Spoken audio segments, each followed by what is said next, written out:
¿Te quieres enterar de esas cositas exclusivas que te van a dejar con la boca abierta? Ahora podrás ser parte de Factores de Poder y suscribirte para seguir apoyando nuestros contenidos.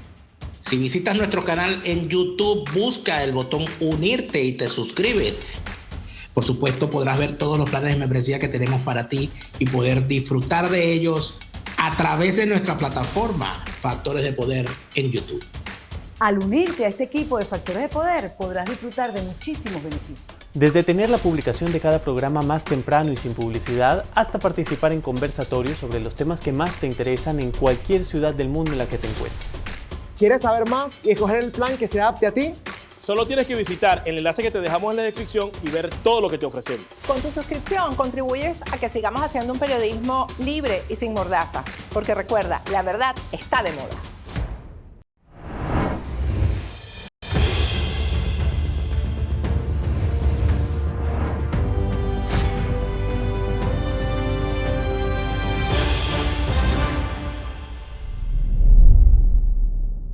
Buenas noches, bienvenidos a FDP Noticias. Hoy es, yo nunca me acuerdo de la fecha, jueves 23 de abril de 2020. ¿Cómo estás, Germania? Aquí bien, ya empezó el calor de verano aquí en Miami y me acabas de decir que por allá también está haciendo mucho calor, ¿no? Sí, yo creo que la diferencia sustancial puede ser en que, supongo, y creo que tenés aire acondicionado, ¿no? Sí, justo Jovel y yo estábamos hablando de eso porque yo, aquí en Estados Unidos uno tiene aire central en todos lados, entonces casi no tiene que sufrir del calor. Pero Jovel me acaba de decir que no hay aire acondicionado en su casa. No, casi no, la verdad es que no. Nuestro aire acondicionado es natural porque es un árbol de mango que tenemos aquí al lado, entonces normalmente refresca, pero bueno, hay ocasiones en las que cuesta que se refresque. Eso es América Latina. Sí, pero Venezuela no es así. En Venezuela en todos lados había aire acondicionado. Eso era así, igual que las cirugías plásticas, etcétera. Lo último que se pierde en la crisis. Es verdad. Pues mira, ¿te parece si empezamos hoy con la información, Germania, justamente en Venezuela? Porque las noticias que tenemos son bastante particulares. La cuarentena ya se ha vuelto insostenible para miles de personas, ya que debido a la falta de combustible también empiezan a escasear los alimentos. Hoy se presentaron saqueos en Upata, Estado Bolívar, y costaron la vida de al menos una persona. Los saqueos van acompañados de protestas debido al alza de los precios de los alimentos y las dificultades para acceder a combustible. El dólar se cotizó hoy por encima de los 200.000 bolívares soberanos, lo que implica un aumento de los precios de los productos en medio de la emergencia. Los disturbios en Upata ocurrieron simultáneamente con otros en Punta de Mata, municipio Ezequiel Zamora en Monagas. Habitantes de la zona intentaron saquear los establecimientos ubicados en la avenida Bolívar, pero funcionarios policiales y militares lo impidieron. Una situación similar se registró también este miércoles en Cumanacoa, estado Sucre, en donde algunos locales comerciales fueron saqueados. Según reportes en las redes sociales, resultaron heridas varias personas. Ponga atención a este video. Se trata de dos hombres peleándose con cuchillo en mano por un pedazo de mortadela.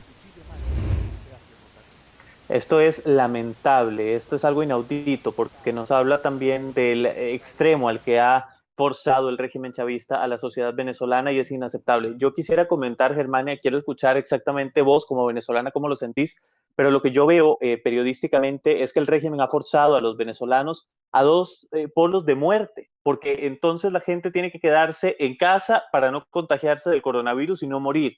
Pero si se queda en casa no tiene alimentos y al salir a la calle tampoco hay alimentos porque no hay gasolina. Entonces, ¿cuál es el futuro que puede tener esta gente dentro de Venezuela si no tienen cómo abastecerse? Es una situación extrema y yo no sé hasta qué punto, me parece que el nivel al que se está llegando en este 2020 es algo sin precedentes y al que se llegará.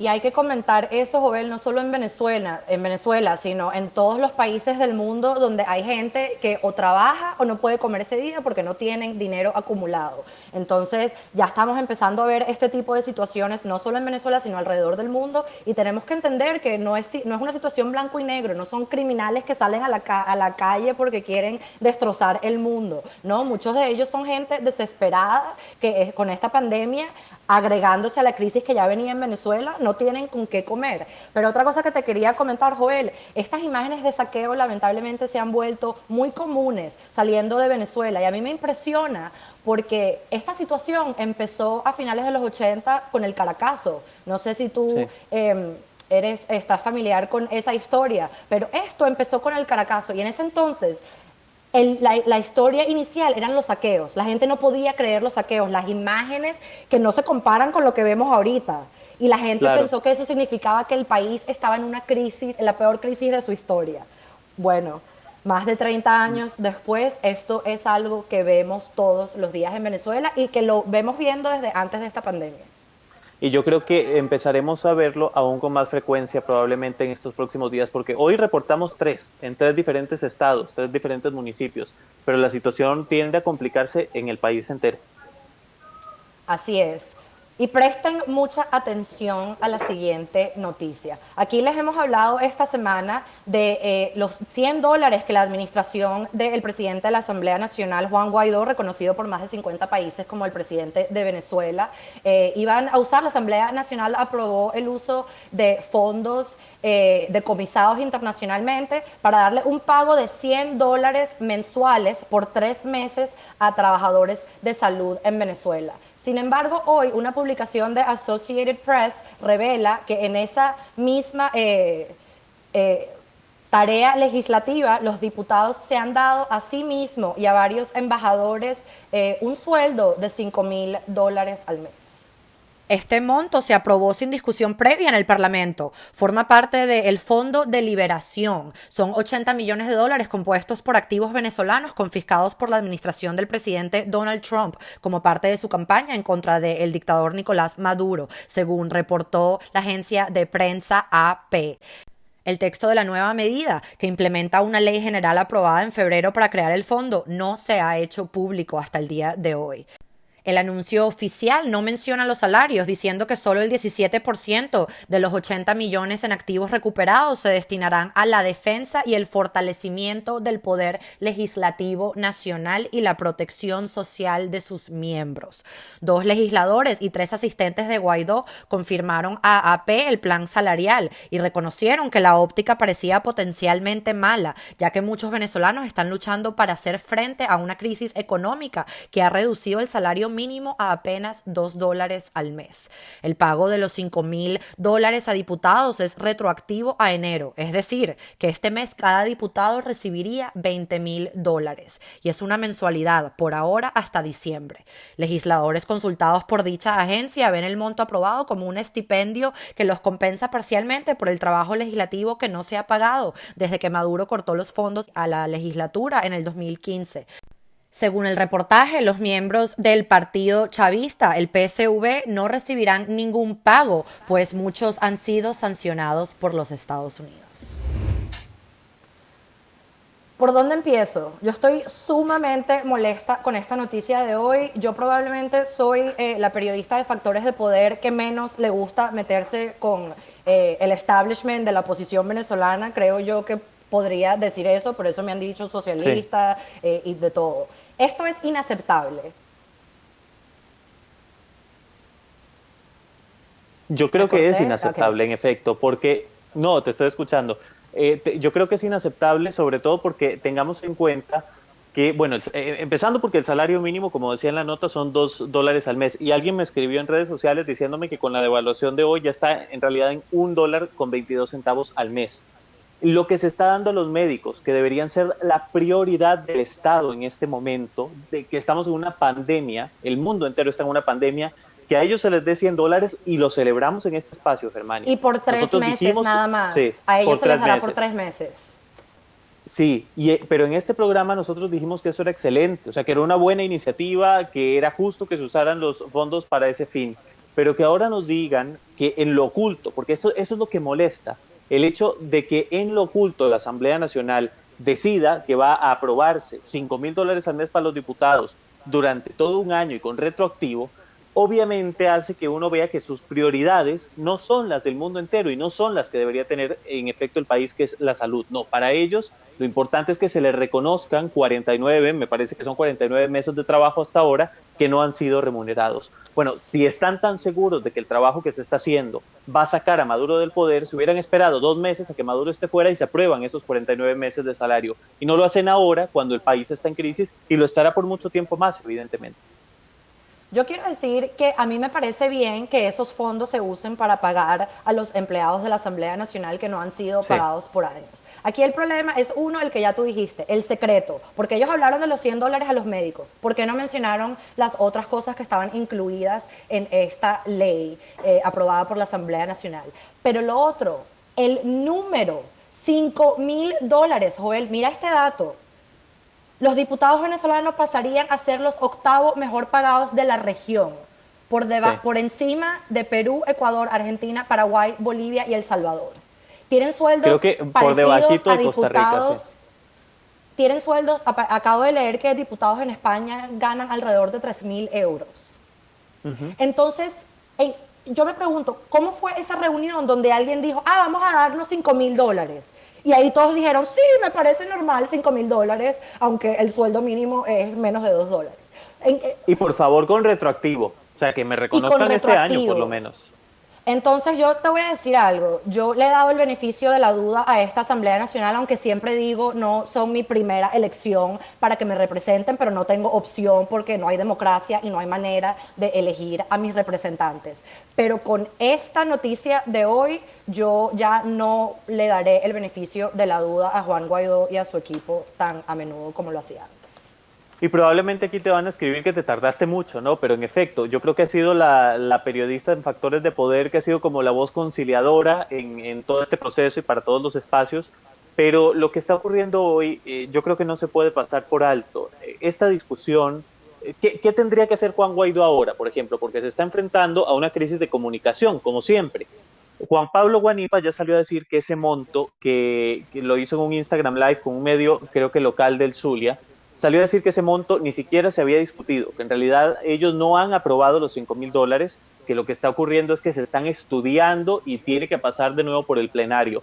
A ver, todo esto no sería necesario tener que aclararlo si ellos de entrada fueran suficientemente transparentes, hicieran todo con apego a la ley y de cara a la gente. Pero como todo está en medio de esta ambigüedad, es que cuesta mucho. Ahora, probablemente creo que hiciste la acotación de que atacan al periodista, ¿no? Atacan al medio y al periodista. ¿Por qué se filtran estas noticias? Porque hay alguien, presumo, ojo, puede que haya motivos ocultos, yo no lo sé, pero yo tiendo a pensar que hay alguien honrado que sabe que esto está ocurriendo y dice, esto no puede pasar. Y entonces le dice a la prensa, esto está pasando, hay que decirlo para que no ocurra. ¿Sabes ahí lo que pasa mucho en realidad? Yo te puedo asegurar que es probable que la fuente de Joshua Goodman, que es el periodista de AP, sea un chavista o un diputado del PSV o algo así, pero eso es irrelevante. Claro. Ellos seguirán atacando a la prensa. Si esta historia hubiese salido aquí en Factores de Poder, automáticamente es falsa. Pero ahora esta gente tiene un problema, porque los medios internacionales han empezado a investigar a la oposición y a medios tan gigantescos y poderosos como Associated Press, Reuters no los van a poder intimidar. Así que hasta ahora el gobierno de Juan Guaidó había dicho que no manejaba ningún tipo de dinero y se agarraban de la ayuda humanitaria, porque el gobierno de Estados Unidos dijo que ellos no tenían acceso a la ayuda humanitaria, entonces ellos lo que hablaban era de eso. Pero ahora hablando de la ayuda humanitaria, estamos hablando del dinero de Venezuela en cuentas internacionales a las cuales ya sabemos tienen acceso. Y vamos a estar preguntando qué se está haciendo con ese dinero. Yo creo, nos está escribiendo, porque ahora pude partir la pantalla a la mitad y creo que nuestro productor nos está diciendo, ya hablaron mucho, pero yo quiero terminar diciendo una cosa sobre este tema. Y es que yo no voy a generalizar diciendo que los diputados todos no se merezcan ese monto. Yo no lo voy a juzgar de esa manera. Yo juzgo el tiempo, el momento y la secrecía, yo sí, no se lo que merece. No se haga de cara a la gente. Lo puedo decir porque veo el promedio de ese sueldo en un oficio similar. Sí, pero lo que pasa es lo siguiente. A ver, el número es elevado, ciertamente. Ponle que sean $1.000, ¿no? Que fueran $1.000 para cada diputado. Hay diputados que no solamente puede que merezcan, porque hay un pequeño grupo de diputados, en mi opinión, la fracción 16 de julio, que yo sé que están viviendo con $200 al mes, de caridad. Y entonces podría ser justo que esa gente reciba un salario porque han intentado que haya transparencia en la Asamblea Nacional y no lo han logrado. Yo Pero tengo una entonces, pregunta sobre eso, Joel, ¿qué? pero es de la próxima noticia. Qué lástima que esa entrevista no se hizo después de que saliera esta noticia, porque me gustaría saber qué opina María Corina Machado del sueldo de $5.000 que supongo sus diputados también cobrarán. Ese es un punto. De hecho, creo que sí, creo que eso cuenta con una aprobación unánime. Entonces, a lo que voy es los motivos que tenga cada bloque parlamentario para aprobar este monto. Bueno, algunos será por necesidad, a eso iba, y otros pues por mera codicia. Pero bueno, vamos a hablar ahora sobre un tema que ha sido escandaloso en estos días. Se trata de una implicación a uno de los dirigentes municipales en el estado Falcón del partido 20 Venezuela, que fue detenido en un operativo antinarcóticos por presuntos vínculos con organizaciones criminales. La líder de 20 Venezuela, María Corina Machado, conversó con Neomar Hernández y conmigo para fijar una posición sobre esta detención del señor Oviedo y para saber cuáles son las medidas que van a tomar de ahora en adelante en el partido para ver si tienen algún tipo de sospecha de que puedan estar infiltrados por agentes del narcotráfico al interno de esta organización. María Corina, ¿qué pasa con este caso? ¿Qué conocimiento tienes del mismo y cuál es tu posición con respecto al caso del señor Oviedo en Falcón? Bueno, quiero ser muy precisa con mi posición y la posición del partido, porque evidentemente es una situación muy grave que amerita una respuesta inmediata, firme y justa, que es lo que en efecto hemos hecho. Se procedió tan pronto tuvimos conocimiento de estos hechos por las redes sociales a desincorporar, a suspender preventivamente a este miembro de la organización de todas sus responsabilidades en el partido y de su militancia. María Corina, una pregunta, ¿de qué se le acusa a este señor precisamente o exactamente? Yo lo desconozco, joven. Nosotros la información que tenemos es la que ha circulado por medios de comunicación y algunas personas en la península de Paraguaná, pero desconozco el contenido específico, pero evidentemente, como decía antes, tiene que haber un equilibrio entre preservar el partido, sus valores y obviamente preservar la justicia y la presunción de inocencia y el derecho a la defensa que debe tener cada ciudadano, tanto en la justicia, en los procedimientos internos, como obviamente en los órganos de justicia nacionales e internacionales. La entrevista completa la pueden encontrar en el canal de YouTube de Neomar Hernández. Sobre esto, me parece relevante, que se toque de frente el tema, que se aborde. Nosotros obviamente no teníamos ningún tipo de agenda pactada para esta entrevista, sin embargo se le pudo preguntar con total transparencia. Y me llamó la atención algo, y es que ni siquiera se sabe de qué están acusando a este señor. O sea, se le detiene, pues, se presume que por vínculos por narcotráfico, pero no se sabe cuáles son los cargos. Sin embargo, ya está apartado de la organización 20 Venezuela. Habrá que ver en qué deriva todo este caso y si en efecto se trata de un ligamen de corrupción, de narcotráfico dentro de ese partido y cómo lo afrontarán. Vamos a hablar ahora, si les parece, sobre la COVID-19. Empecemos con el mapa para ver cómo va la evolución del virus en el mundo. Tenemos ahí 2.703.615 casos confirmados en el mundo entero, 190.490 muertes. Nos vamos acercando a las 200.000 muertes en el mundo entero por el COVID-19. La evolución del virus, podemos ver que van creciendo los casos también en los Estados Unidos, que es el país con más casos, me parece son 866.000 ya, porque también ha aumentado el número de muestreo. Ahí lo ven en azul, 4.660.000 pruebas que se han hecho en todo el país, y bueno, eso permite que ahora el número sea prácticamente una cuarta parte de ese número de muestreo.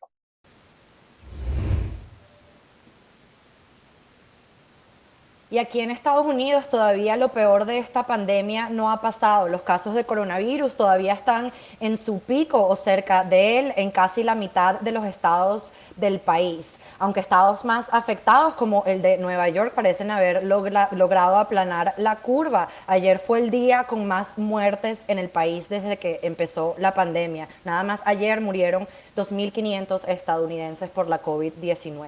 Ya son más de 50.000 muertes y 860.000 infectados por el COVID-19. Mientras tanto, la economía más grande del mundo sigue cayendo de manera histórica. En la última semana se registraron 4,4 millones de nuevas solicitudes de subsidio por desempleo. Estas cifras han lanzado a la economía estadounidense a la peor crisis económica desde la Gran Depresión de los años 30. Hoy, 1 de cada 4 estadounidenses está desempleado. Esto después que el país comenzó este año con los números de desempleo más bajos en décadas. Estos números realmente son muy preocupantes. Para darte un contexto a ti y a nuestra audiencia, Joel, durante los últimos años la economía estadounidense, los últimos 10 años, la economía estadounidense había creado 22,2 millones de trabajos, pero tan solo en las 5 semanas desde que empezó esta pandemia han desaparecido 26,5 millones de empleos. Eso es terrible, verdaderamente lamentable. Vamos a ir ahora a Brasil.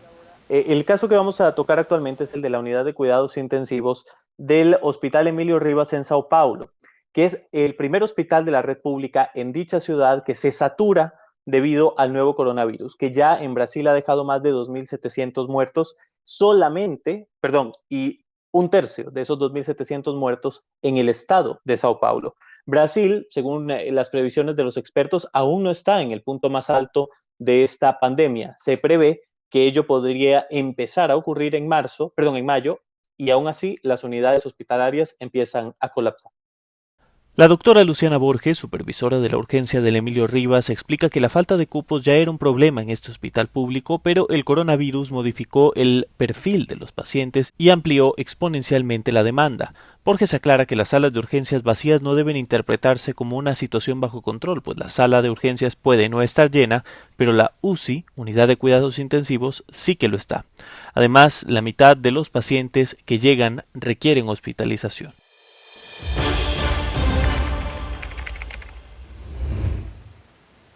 Mientras tanto, el régimen comunista chino sigue usando esta pandemia del COVID-19 para mostrarse como una alternativa al gobierno y democracia de los Estados Unidos, después de que Estados Unidos decidiera cortar su aporte económico que le hace a la Organización Mundial de Salud, después de que el presidente Trump dijera que la ONU no había manejado la pandemia de la manera correcta y después de que el director de la organización le pidiera al presidente Trump reconsiderar su decisión. Ahora China ha anunciado que va a socorrer económicamente a la entidad internacional. China ha donado ahora $30 millones adicionales a la organización.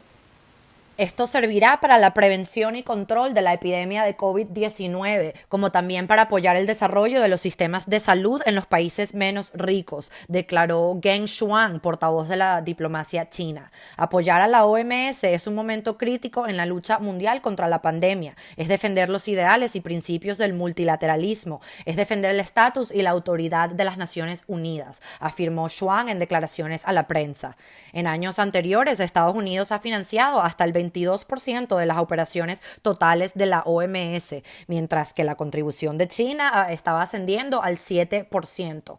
Aún con este aporte de 30 millones adicionales, China está lejos de alcanzar los 122 millones de dólares que Estados Unidos dio a la organización como último aporte. Como hemos discutido en este programa, el régimen chino sigue utilizando esta crisis para mostrarse como una posible alternativa a un imperio bueno que cuide al resto del mundo, pero como mencionamos en la nota, en realidad sigue siendo los Estados Unidos que aporta la mayor parte de los fondos a la Organización Mundial de Salud. Y déjame decir, ustedes como saben, yo soy muy crítica del presidente Trump, pero estoy de acuerdo con que los Estados Unidos, y no los Estados Unidos como tal, sino la democracia más poderosa del mundo le exija a la Organización Mundial de Salud que no trabajen para encubrir a dictaduras de ningún tipo. Sí, en eso tenemos un punto de coincidencia. Vamos ahora a Ecuador, el número de muertes. Vamos a hablar ahora sobre un estudio que ha hecho el New York Times y lo ha publicado. El día de hoy es bastante alarmante porque el número de muertes que ha reportado el gobierno de Lenín Moreno podría ser 15 veces superior al número real de fallecimientos. Ustedes deben estar diciendo, joder, ¿quién sabe qué le pasó hoy? Ya no se acuerda de las líneas. 15 veces es el número que está manejando este estudio, y los números sugieren que sería justamente Ecuador el país que esté enfrentando uno de los brotes más peligrosos de coronavirus en el continente entero. Si lo comparamos con el promedio de los años anteriores, este 2020 ha presentado unas 7.600 muertes más del 1 de marzo al 15 de abril, según un análisis de los datos que registró el New York Times. Este aumento contrasta con la cantidad de muertes que el gobierno ha atribuido oficialmente al coronavirus, 503 personas antes del 15 de abril. Las muertes adicionales incluyen las del COVID-19, así como por otras causas, incluidas las personas que no pudieron ser tratadas en hospitales inundados con pacientes de COVID-19. El asediado gobierno de Ecuador, que también está tratando con su peor crisis económica en décadas, reconoció al comienzo del brote que sus cifras oficiales de mortalidad no alcanzan la realidad. Nos mantendremos pendientes de Ecuador, pero también les tenemos una noticia con un poco optimística. Hoy parece que la Universidad de Oxford dio inicio hoy a ensayos clínicos en humanos de una vacuna del coronavirus. De los más de 100 proyectos de investigación que se llevan a cabo en todo el mundo para encontrar una vacuna, nada más 8 se encuentran actualmente en fase de ensayos clínicos. Una vacuna es la única forma posible de volver a la normalidad, según ha dicho las Naciones Unidas. El proyecto de la Universidad de Oxford cuenta con un fuerte respaldo del gobierno británico. Fue el ministro de Sanidad, Matt Hancock, quien anunció el comienzo de las pruebas en humanos. En su primera etapa clínica, el ensayo realizado por el Instituto Jenner para evaluar la seguridad y eficacia de la vacuna involucrará a 1.112 voluntarios. 551 de ellos recibirán una dosis de la potencial vacuna y otros tantos servirán como grupo de control al recibir sin saberlo una inyección sin producto activo. Los 10 participantes restantes recibirán 2 dosis de la vacuna experimental a 4 semanas de intervalo. Según el equipo de la profesora Sarah Gilbert, sus probabilidades de éxito están alrededor del 80%.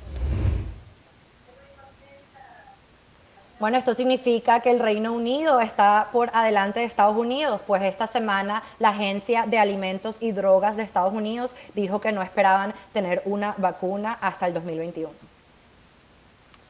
Germania, si te parece, para terminar, volviendo a las notas positivas que tanto nos gusta darle a la gente, por lo menos para hacerles pasar un buen rato, quisiera hacerte una pregunta, porque yo sé que vos sos una combinación entre latino y gringo. Entonces yo quiero saber, desde la óptica americana, bueno, a mí no me gusta decir americana, vamos a decirle estadounidense, que es el verdadero nombre, desde la óptica de ustedes, los estadounidenses, Gloria Estefan, o sea, ¿es famosa entre los estadounidenses? Sí, es una de las latinas más famosas entre los estadounidenses, sin duda, y una de las primeras. Probablemente entonces has escuchado esa canción, la de Get on Your Feet. Pero claro, y me vi el musical y todo, tremendo musical. Ay, ¿viste el musical? Yo quería ir a verlo, pero no pude. Bueno, ese es otro tema, no tenía plata. Pero vamos a intentar que ustedes tengan un poco de diversión gracias a Gloria Estefan, quien ha sido una de las figuras más activas en redes sociales durante esta cuarentena y ha intentado enviar un mensaje a la gente para que se ponga las máscaras de seguridad, bueno, las máscaras pues higiénicas para que no esparzan los gérmenes en el ambiente al salir a la calle. Y lo ha hecho versionando o parodiando esta canción tan famosa, Get on Your Feet, y lo ha hecho poniéndole como título Put on Your Mask. Y con esa canción nos despedimos hasta mañana, Germania. Hasta el lunes. Es cierto, perdón, hasta el lunes.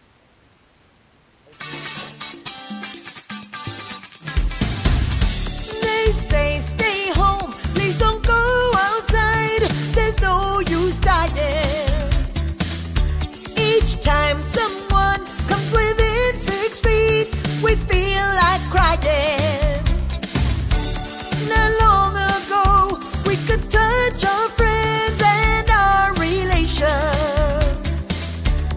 They've made it clear we're all locked away to our frustration. There in your house is the answer. Find it, I know it'll pull you through. Put on your mask when you go out in public. Put on your mask. Help save the world from COVID. Pónganse máscara para salir a la calle. No se las quiten a los profesionales. Ya vieron cómo podemos hacer creativamente cosas para protegernos cuando salimos, para proteger al mundo de nosotros, porque no sabemos quién tiene esta cosa. Así que creo que una amiga mía, la doctora Eileen Marty, una infeccióloga famosa mundialmente, me pidió que yo la ayudara a propagar ese mensaje de que cada uno de nosotros, cada vez que estemos con otras personas, que usemos protección en nuestras caras para todo lo que tengamos dentro no salga para afuera. Mis oraciones, me siento que quiero ser uno con todos ustedes y en realidad pienso mucho que el poder de la oración es fuerte. Oro por todos ustedes y le doy las gracias a todas esas personas arriesgando sus vidas por nosotros. Así que pónganse máscaras, por favor.